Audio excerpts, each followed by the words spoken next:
Yeah, I've been playing that Uncharted 4 that came with the PlayStation.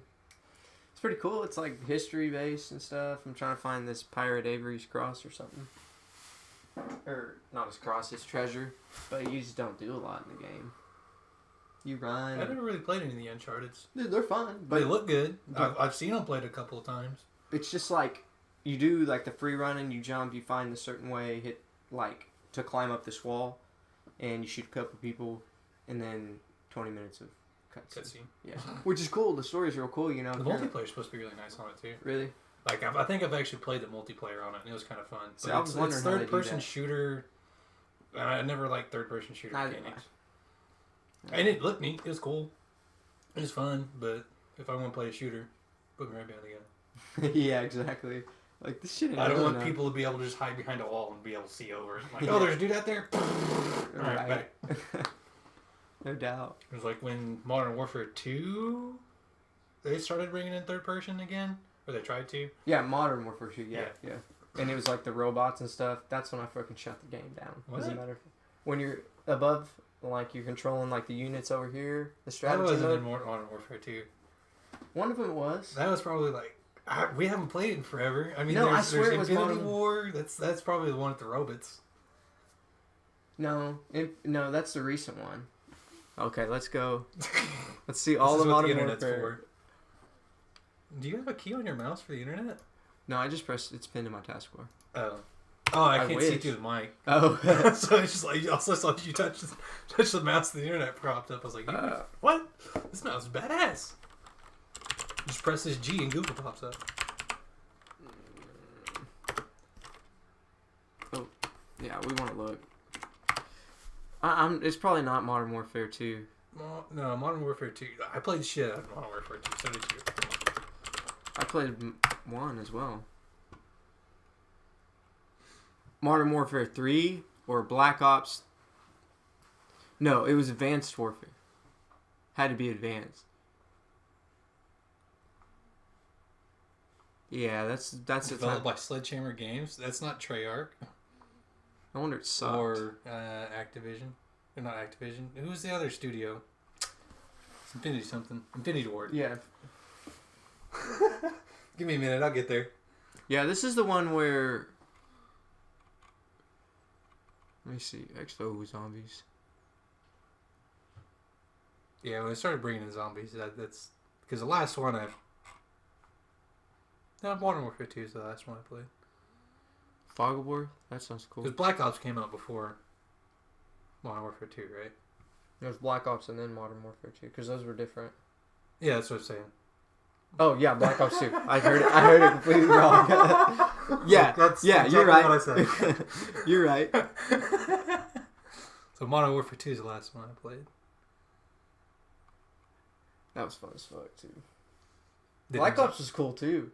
They brought in zombies in Black Ops. I mean, it was a cool game. Like, I really like playing with the World War II weapons again. It's fun. I'm not even talking about zombies. I'm talking about just the storyline. Black Ops 1 had the best freaking twist out of all of them. Your buddy was a ghost the whole time. Oh, yeah, and you're like... Nah. You're like, oh, yeah, I did. You're crawling through the... Fucking, I gotta read this again. Yeah, dude. Yeah, it was a badass one, man. It was good. Dragovich escaped, I'm pretty sure. I think I quit. I remember playing the campaign. I think Modern Warfare 2 is where I quit playing the campaign. It's just like, I just want to shoot people. The best World War II multiplayer, though, in World at War. I loved World at War multiplayer. I mean, Battlefield 1942. I don't think I've ever played that one. It's old. Is it? I mean, you're gonna. What was it? Medal of Honor that we always played. Fucking Medal of Honor was badass. Yeah, I forgot about. We Medal just of played Honor. played the D-Day campaign. Yeah, over and over and over. It's like, did you rest this game? Nah. Yeah, we gotta lay this beach, dude. We know where everybody's at. Yeah, dude.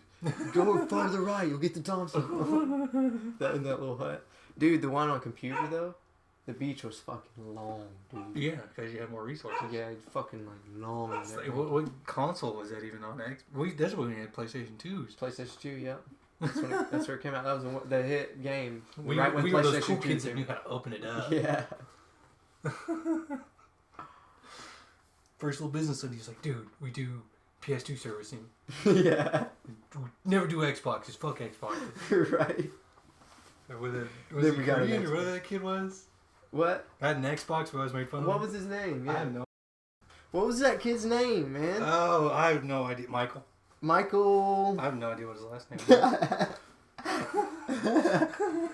He was I remember his first name was Michael though. I remember him being such a perv, man. Like always talking about He's like fucking Japanese boobies and shit. Xbox. He always, man. He moved to Japan. Yeah. He was just gone one day. He was in a lot of my 7th grade classes. Yeah, we were only in like some of the whatever first hour gym class was. It's probably 7th grade. We were in that, and then we were in geography with Mr. Richardson. We weren't in the same gym class. No, you were in that with him, but we Yeah. were also in geography, the same geography. We all had the same class together. Yeah. I mean, Which I was had 3rd Mr. hour. Robertson. Wait. And we had Miss Kennedy. We had Miss Kennedy second hour. Second Yeah, I hour. was about to say, yeah, there's someone in between there. Oh God, we gave her hell. Yeah, we did. Right, so you know how she did that calendar every month? December, I got to write it in, and for Christmas, I just wrote Xmas because it's tiny ass square. I want to be able to read this thing from across the room. Right. And she's like, "You took the Christ out of Christmas now." So she did. I'd like She'd Tyler get Clifton. fired nowadays for that. Yeah, I know. She had like Tyler Clifton rewrite it or something because I wouldn't do it. Fucking. Like, no, I'll leave it as Xmas. She fucking. Remember our science experiment? Yeah, Our she fucking, yelled at us for doing what she told us to do. Yeah, we had the mason jar. We thought we were fucking smart as fuck with this. It was cool. It wasn't everybody else's. Boiling water. Mason jar, boiled water. We fucking JV welded that fucking Pipe to rinky the dink top. pipe. Yeah, you came with the pipe. I had the jar, or something like that, or vice versa. We weld this together. It's like little bitty ass thin. It's like, you know why you're welding that goddamn way. It's like a pickle jar. Randy's like, oh shit. But anyways, we JV welded that shit, and it Yeah. fucking blew up a balloon. Did what it's supposed to do. Yeah. Most creative thing in that 7th grade piece of shit class. Yeah. It popped that fucker. She let us stay. No, you would let you stay after and let it pop. We should have been the first ones, like we said.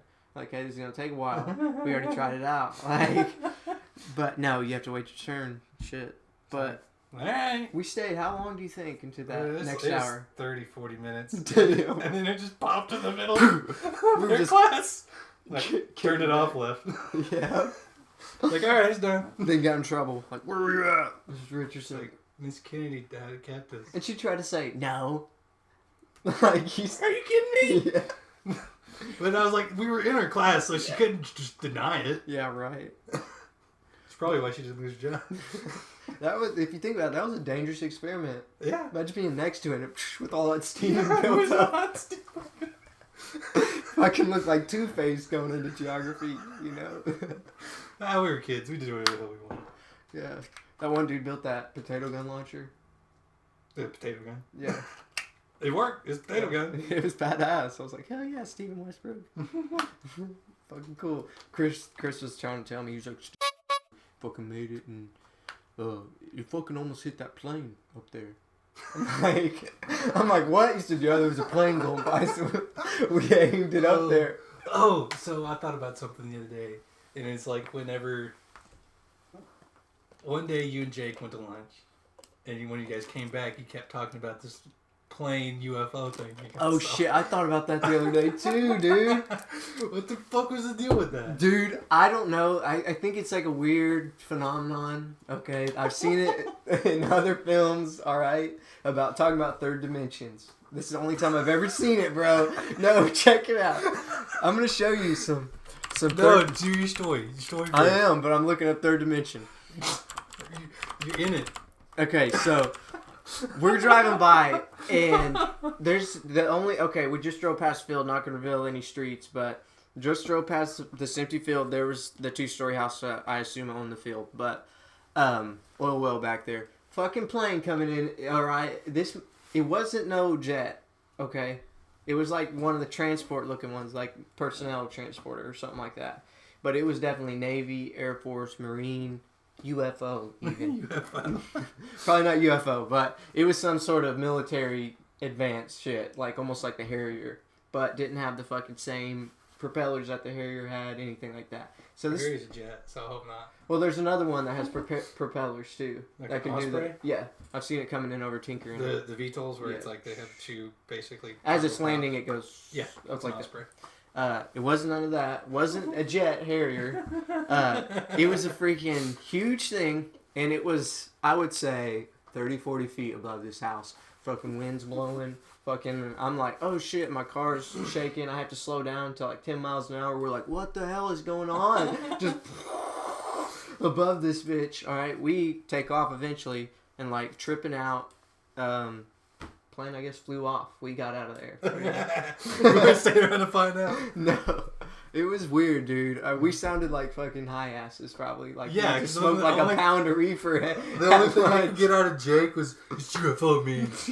Like, he was in my AP history, I think. I was like, I don't know how Jake got an AP history, but, or he was just talking to that teacher.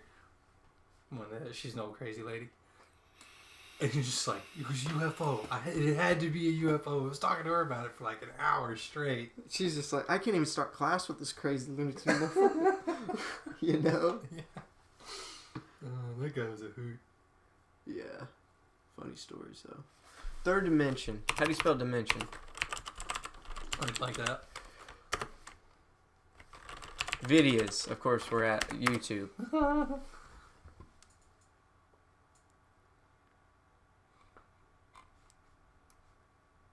You know, you're talking about, you're not going to use this dude to say aliens for dimensions and smaller? No. I'm going to show you something else. Spruce Goose. No, this is going to show me also. We'll listen to this guy. As we examine the fabric of the cosmos ever more closely, we It's may fucking well PBS. find far more surprises than anyone 13. ever imagined. 13 and older. I think we qualify. Take me, for example. I seem real enough, don't I? He felt himself. Yes. But surprising new clues are emerging that everything, you and I, and even space itself, may actually be a kind of hologram. Mike's real. That is, everything we see and experience. It's going to sound like shit. all familiar What the hell was that? Oh, yeah, that's where it comes to mind. A projection of information that's stored on a thin, distant, two-dimensional surface. So, sort of the way the Okay, you're not revealing anything. Where's that? I think the point he's trying to... Alright. It's very hard to get your head around. Modern ideas coming from black holes tell us that reality is two-dimensional, that the three-dimensional world, the full-bodied three-dimensional It's not, world, it's the is a fourth, kind fifth, of or image nth, of whatever dimension. hologram That's what I was thinking. on the boundary of the region They're of just space. explaining it poorly. This is a So, very like, in strange the- thing. In the 1700s, 1600s, sometime back then. I typed in third dimension. That's why. I was wondering, was you going to catch that? Because I was like, we're in the third dimension. Earlier. Explain live to me. Explain the third dimension. Hey, here's some kid Word. that's tripping. Let's see what the high school student has to say. This has got to be genius. Imagine that this folder is a dimensional plane. Now, assuming that it is no height and no depth, what would this mean? It would mean that it's a one-dimensional world. So if, hypothetically, an organism was living inside of it, it would only be able to move in a linear path forward and backwards. He's going to go into the straight point line. that I was about to make. Now, Just if we probably, go to the less second intelligent. dimension, or maybe two do dimensions, we less have width, broly. and we have length.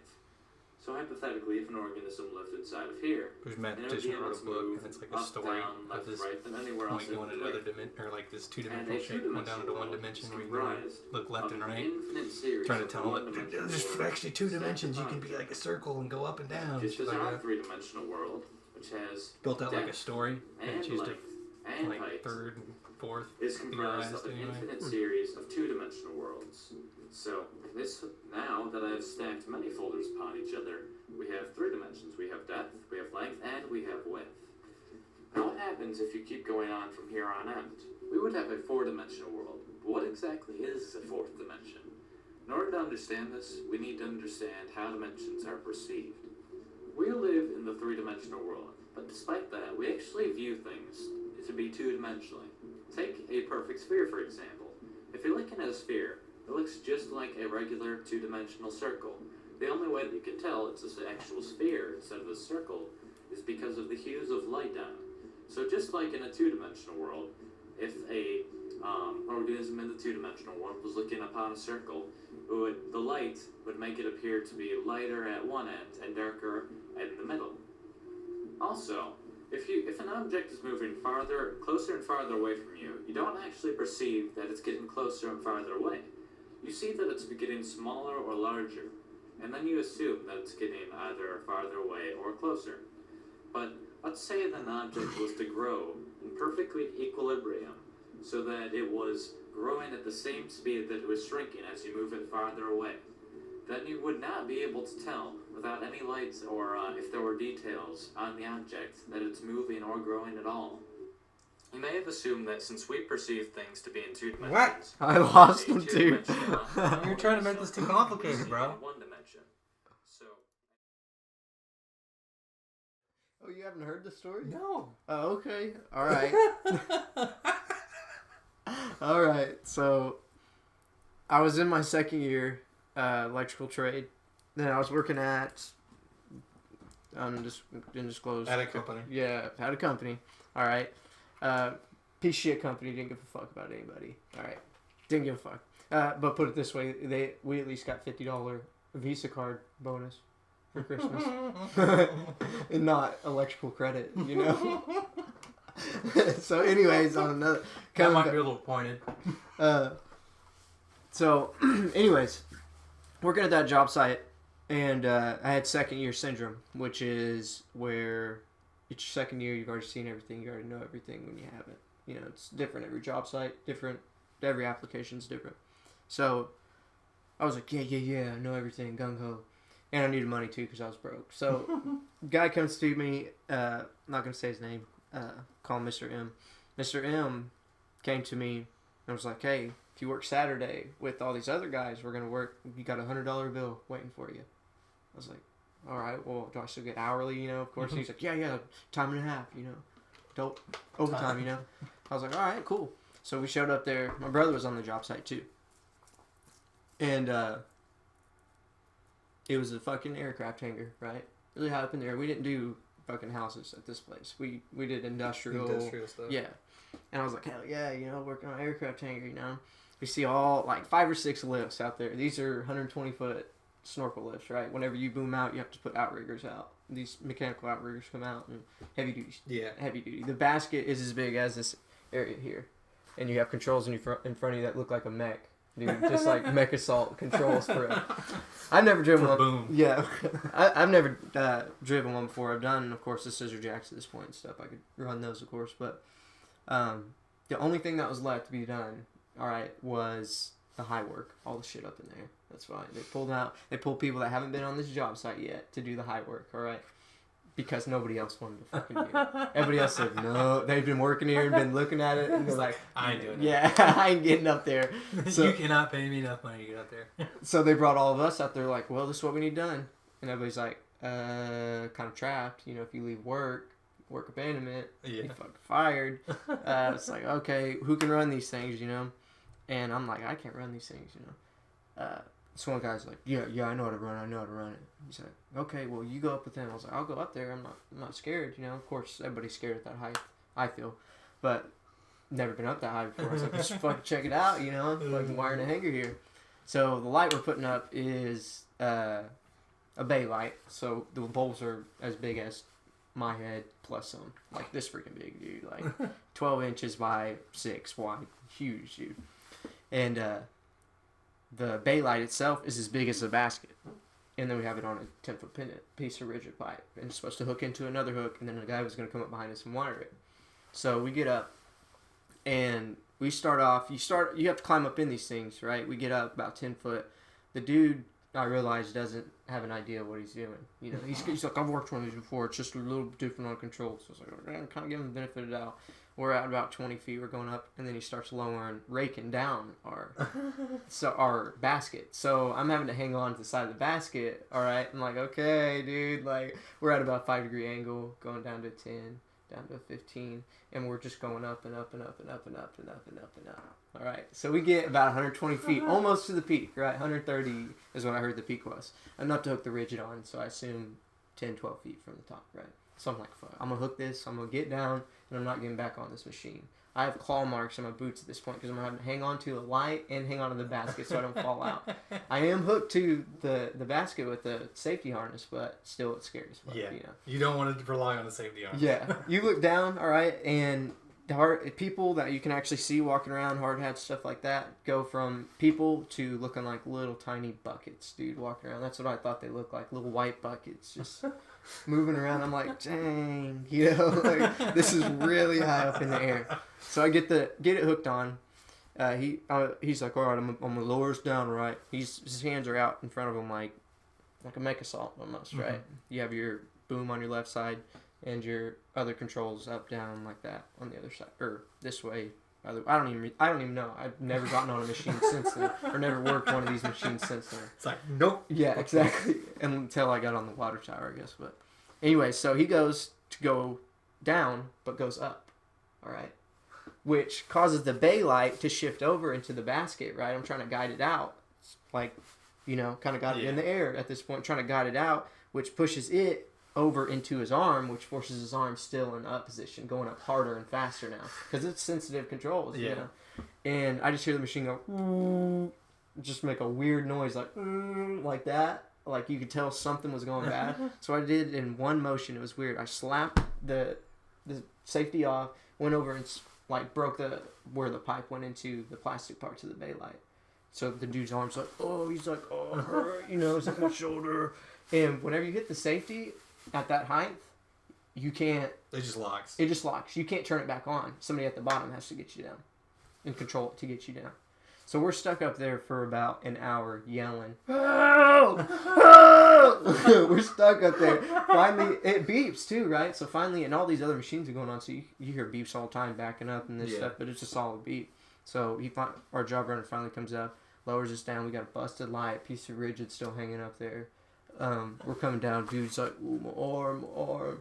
Get off the machine. He's like, our boss is like, what happened? You know, my brother knew what was going on. He saw what was going on. He was coming down at the same time with his journeyman. And I was like, man, this dude don't know how to operate this thing. I was like, I told him to go down. He went up, and he was like, so, operator error. I was like, yeah, it's operator error. I don't want to go back in that. And he's like, well, will you do this part first? Motherfucker sent us back up. Dude with busted arm just fucked up some shit, like sent us back up, and I told him he still couldn't get the bucket right, and I told him stop, pull me down, I'm working with somebody else. It's like, you can do this, I'm not getting back up in this thing. And he came by and was like, my job runner came by and he's like, so you really think it was operator? I was like, I know it was. He's because he's going to the doctor now. He thinks something broken in his arm. It's like, it ain't broken, but yeah, he don't fucking know how you don't know how to operate this thing. Yeah, so I was up 120 feet, fucking. Some clueless dumbass. Yeah. By the way, I forgot to mention the scariest part. Whenever it released from that deal, we went whoop, whoop, like that because it thought we were going up. So we went whoop, whoop. So it shook your ass? It was probably about 5 foot this way because once it hit, it was finally shut down, did all its shit. I don't know what it does, but it was probably about 5 foot, you know. Throughout, we went up this far, boom, boom, but being at that angle, already going through that shit, not having my hand on something because I had the safety button and then ripped this thing off. It was scary, dude. It was shaking your ass up in the sky, 120 feet in the sky. Yeah, dude. Like, holy shit! Yeah. It was so fucking. Yeah, we came down. This is the shittiest part of it all, right? We finished the day, and comes out to see how much we got done. We'll have to bleep that. So anyways, Mr. M comes out to see how much we've done. Everybody comes up to him, you know, hey, you got $100? Oh, no, it'll be on your check. You said you give it $100 bill. No, we got to tax it. We got to tax it.